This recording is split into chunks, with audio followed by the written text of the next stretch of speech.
Perkenalkan, nama saya Ranggandika Dwidarto. Saya dari kelas Sistem Informasi 2023A. NIM saya yaitu 2305 12 14 018. Saya muda dan bangga berbahasa Indonesia. Sebagai anak muda Indonesia, pasti tahu apa itu Sumpah Pemuda yang tercetus 87 tahun silam pada 28 Oktober 1928 atau 17 tahun sebelum negeri ini lahir. Kaum muda dengan bangga mengucapkan janji akan adanya tanah air yang satu, bangsa yang satu, dan bahasa persatuan yang satu Indonesia. Padahal ketika itu belum ada internet, fasilitas komunikasi pun tak banyak seperti sekarang. Namun, kaum muda kala itu memandang perlunya negeri yang belum lahir itu mempunyai satu bahasa yang dapat dengan mudah dipelajari dan dimengerti sebagai sarana komunikasi setiap orang di wilayah ini tanpa perlu pusing dengan tingkatan bahasa atau perubahan bentuk dan perbedaan jenis kelamin kata. Janji yang terucap berpuluh-puluh tahun itu tetap ada dan semangatnya tetap terasa. Mereka yang senang berkelana keliling negeri dan menyambangi pelosok-pelosok wilayah Indonesia tidak menemui kesulitan besar untuk berkomunikasi dengan penduduk di wilayah yang dikunjungi. Cukup berbahasa Indonesia dan pasti ada orang yang memahami walau tidak terlalu lancar. Mengapa harus bangga berbahasa Indonesia? Hal tersebut karena dengan bahasa Indonesia telah memperkokoh persatuan dan kesatuan bangsa Indonesia. Hal ini sesuai dengan salah satu butir isi Sumpah Pemuda, yaitu kami putra dan putri Indonesia, berbangsa, satu bahasa Indonesia.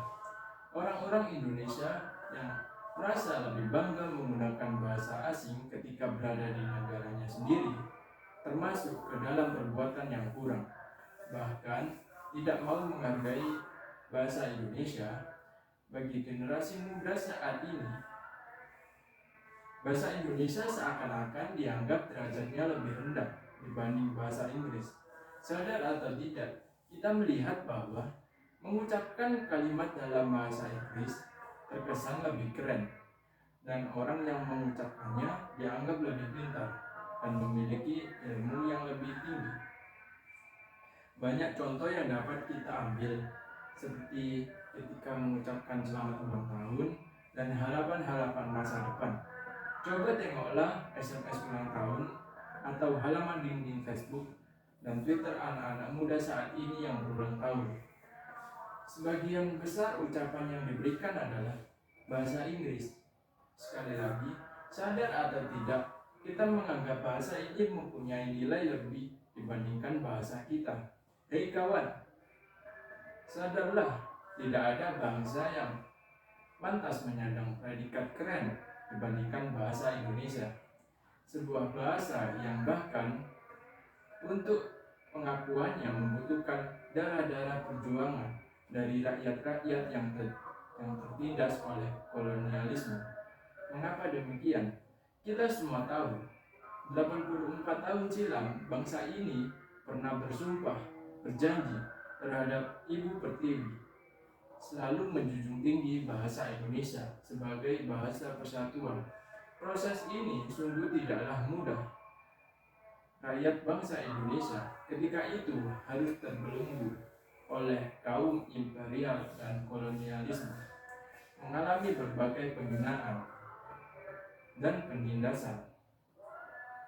Terinjak harkat dan martabatnya selama ratusan tahun, barulah muncul keberanian, semangat, dan tekad yang satu demi para pejuang tanah air, mendeklarasikan bahasa persatuan Indonesia untuk mengangkat kembali harkat dan martabat bangsa Indonesia, menantang penguasa saat itu. Di sini kita harus sadar kawan, ada harga yang harus dibayar untuk bahasa kita. Kita sebagai anak muda negara Indonesia harus cinta dan bangga kepada bahasa Indonesia. Cinta terhadap bahasa Indonesia artinya harus mengenal, memahami, mencintai, dan menggunakan bahasa Indonesia sesuai dengan kaidah penggunaan bahasa Indonesia yang baik dan benar, dan bangga terhadap bahasa Indonesia itu sendiri. Dengan bahasa Indonesia, berbagai suku, ras, dan golongan menyatu dalam kebinekaan Tunggal Ika. Segala perbedaan tidak dapat dirasakan oleh seluruh elemen masyarakat karena disatukan dengan satu bahasa, yaitu bahasa Indonesia. Dengan bangga, pastinya kita harus menggunakan dan memasyarakatkan bahasa Indonesia. Sekian pidato singkat dari saya. Mohon maaf apabila saya salah kata dalam pengucapan. Terima kasih.